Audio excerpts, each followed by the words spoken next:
Hey guys, welcome back. Today we're going to do an overview of a Goblin Slayer. Now, Goblin Slayer I've been following for a pretty long time. This creator is Kusuke Kurose, if I'm saying that correctly. And that's the artist, and the original story is by Kumo Kagyu. What is this?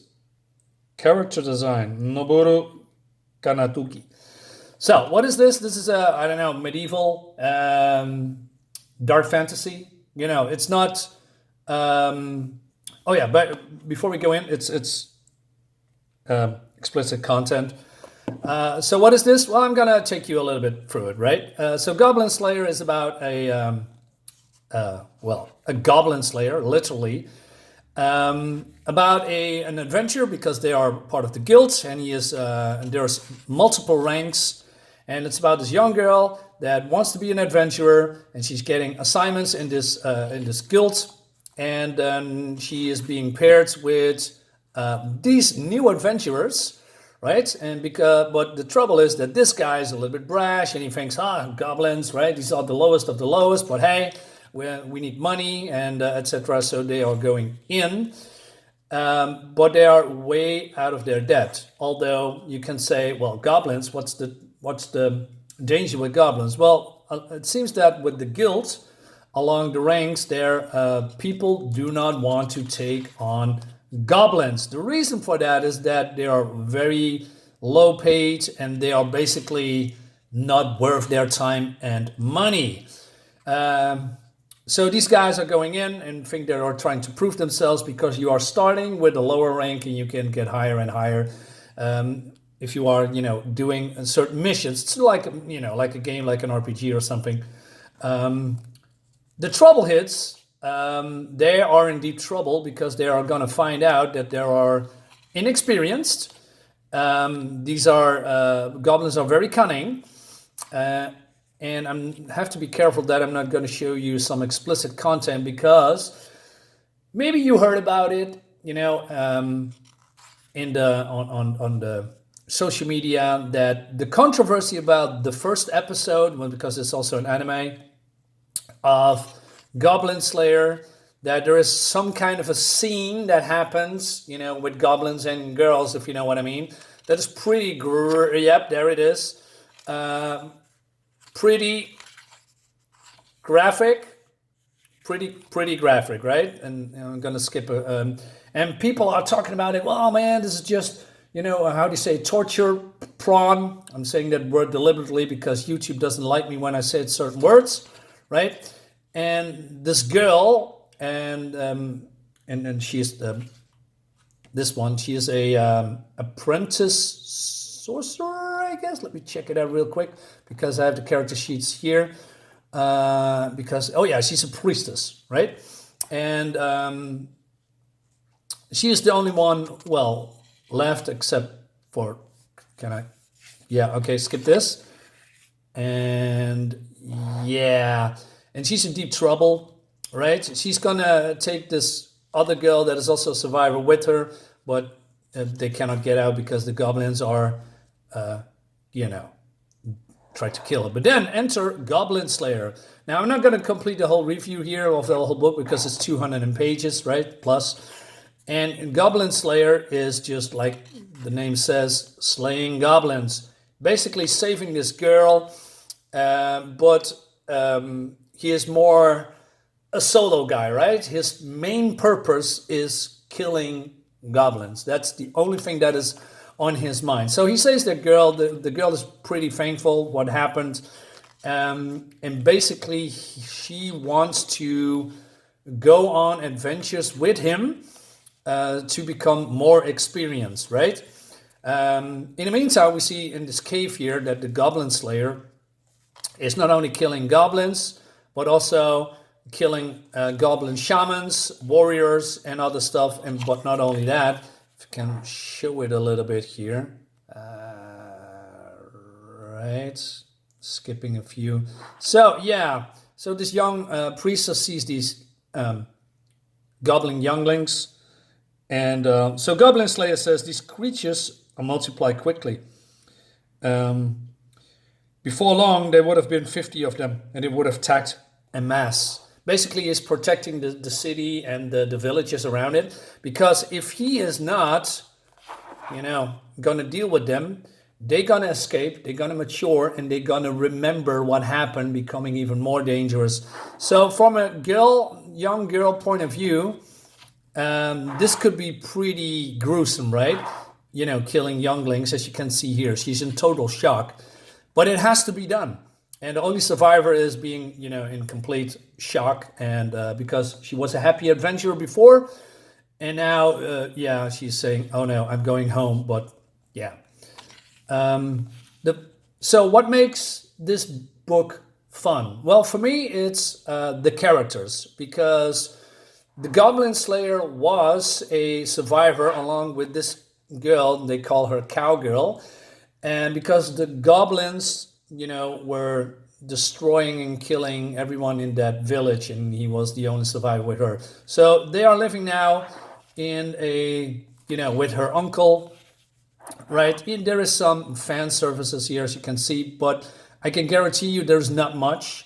Just here and there sprinkled through the books, there's some, something like that, but it's very minimalistic, and it's not even, mostly because I think in the first book it's a little bit there just to attract readers, but after these other volumes, I got 9 of them, I think it's pretty tame, but it's here and there sprinkled, but it's not really intrusive. Oh, by the way, we have also a couple of people of the guilds, and they think that Goblin Slayer is an odd one because, well, you never see his face, and right, and he's just odd because he only wants to go there to collect bounties when it comes to slaying goblins. So he doesn't want to slay demons. He doesn't slay dragons. No, he just only wants to slay goblins because they're a real threat.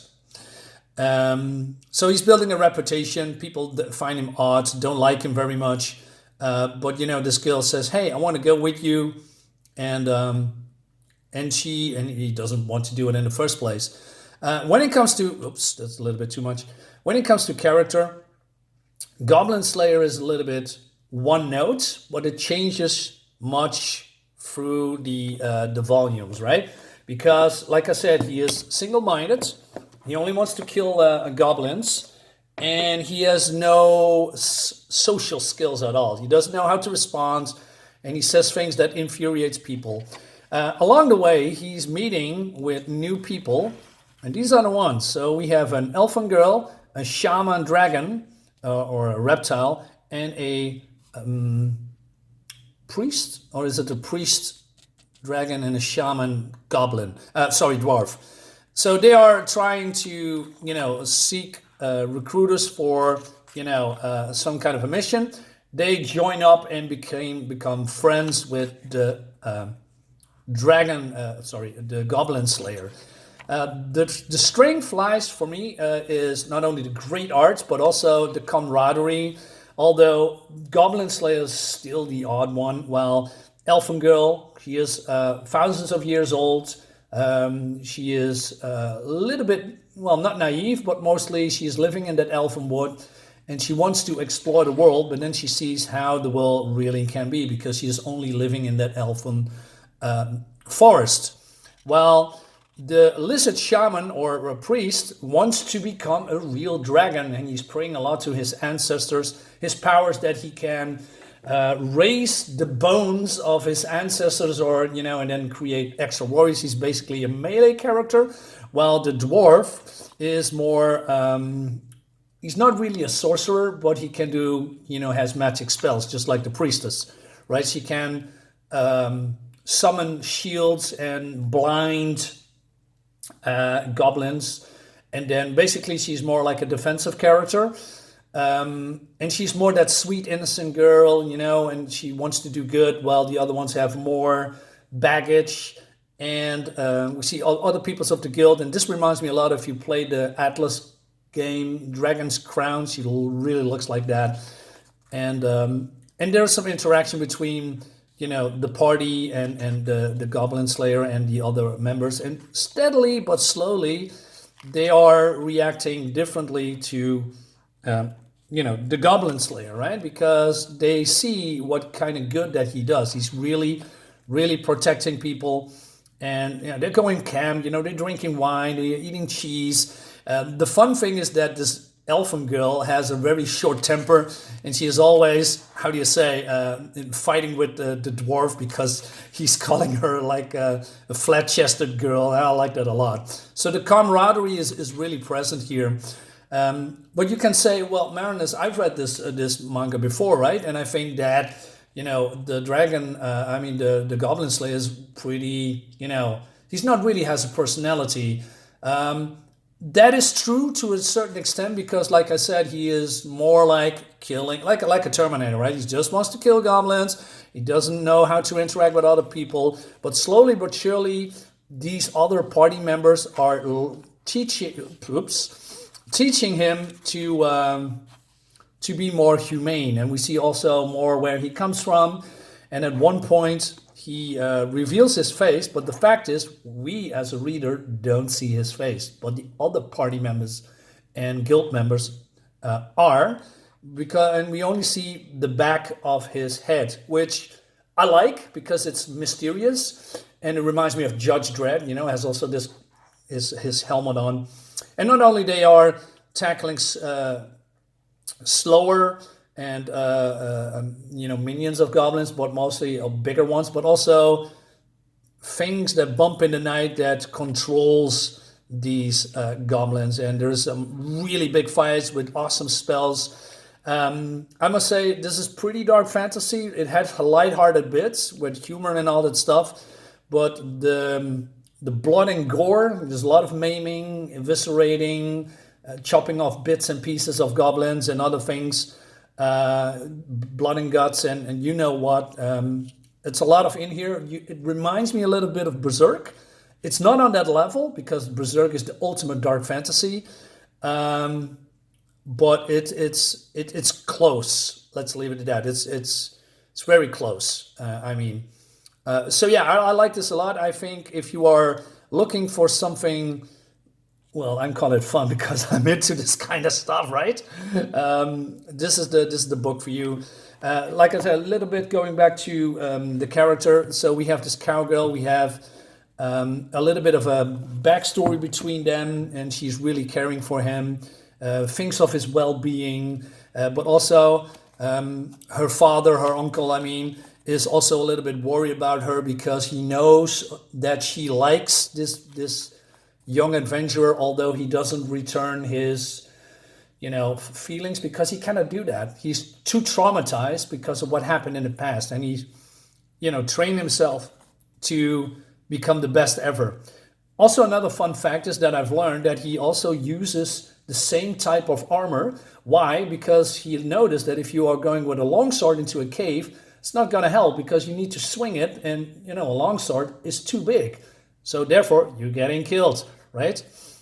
So he always repairs his armor and has a small shield. He has also had horns on his once upon a time on his helmet, but it broke off because, well, it's getting in the way. So he's very methodical when it comes to dealing with those goblins. But the goblins are also cunning and way more dangerous than people think. Why? Because they are learning from what happened before. So basically, if you are killing them or handling them in a certain way, they learn from that and they can even use against you. So yeah, and also we have goblin shamans. Look at this. This looks really awesome. And wizards and all that stuff. It's not always about goblins, but mostly of the time is. And it's, okay. That's what I wanted to show you. They use women as meat shields. And they, I'm going to skip a little bit here, but they kidnap, especially women, for breeding and food. Yeah, that. So, and the multiplying goes really, really fast. It's not in a human way. It takes 9 months. No, it grows really, really fast. So their goal is to expand their domination. And I'm talking about the goblins. And the Goblin Slayer is the only one who can do something about it, because like I said, the other guild members are saying, goblins, it's not really that dangerous. We want to have more dangerous and exciting adventures because it pays better. So there's also a little bit selfishness involved, but then later on we see that Goblin Slayer is really doing good for the community here. He's saving people. Word is going around, and as you can see here, this is a youngling. So this girl leaves this young baby, if you can call it that, alive, and she pays the price, and now she is, a goner, and that's why you need to eradicate every goblin you see. Otherwise, you are doomed. Goblin Slayer knows that, right? So just using a lot of traps, and other party members help them as well. And like I said, I like the fact that he's slowly becoming something interesting. And in the beginning, it's, like I said, pretty one note, but it's the people around him that elevates him a little bit more and appealing more to maybe his human side. And I like that a lot. But he's a relentless killer, right? He's like I said, he's a machine. But slowly but surely, we see more great adventures, and also that the other party members are growing as well, right? Like the young priestess, she is getting better. She's praying. And speaking of, so this is a let me check. A sword maiden. That was the case. I forgot. And the sword maiden, like I said, when it comes to, she is, well, as you can see, she's visually, what's the word, endowed. But again, she was very, at some point, relevant, because was, how do you say, she's an archbishop, or she serves as the archbishop of the supreme god, and she was a gold ranked adventurer, but something happened to her, and she lost her sight, right? So there's a lot of people involved, but not overwhelming. And like I said, these goblins are pretty relentless. They are extremely dangerous, and they are vicious. So I would recommend this to anyone who wants to have that sword and sorcery kind of adventure feel when it comes to manga. The art is good, the story is fun, there's growth in these characters, and I would recommend this if you are interested in this kind of stuff. And, well, we see all creatures like this. So like I said, not always goblins, mostly is, but the dangers are real, and people are really getting hurt and are in extreme danger. And, we see them overcome that, not always, because sometimes it's also a life and death situation. And, but the fun is that how would it end in the next book? How does it continue? It gives you that cliffhanger-like ending, so that you want to pick up the next one. Also, if you are at the end of the book, we also have some stuff like this. I'm not really caring, but what fun is that the creator has a short story. Wait a minute. So if you want to have more like a novel, you want to read a slight novel, well, you can do this, because this is more like a short story of Goblin Slayer. I didn't read it because, well, I'm more like a visual guy. So overall, again, I'm repeating myself a little bit here, but this is a very fun book. Ignore these people that saying, oh, that one scene, right? Just ignore that. It's really getting better. And there, like I said, the nudity is very limited. Yeah, there's some stuff in here, but it's not, overly offensive or hurtful or whatever. It's there because it's a mature book. Remember that, it's a mature book. It's not for kids.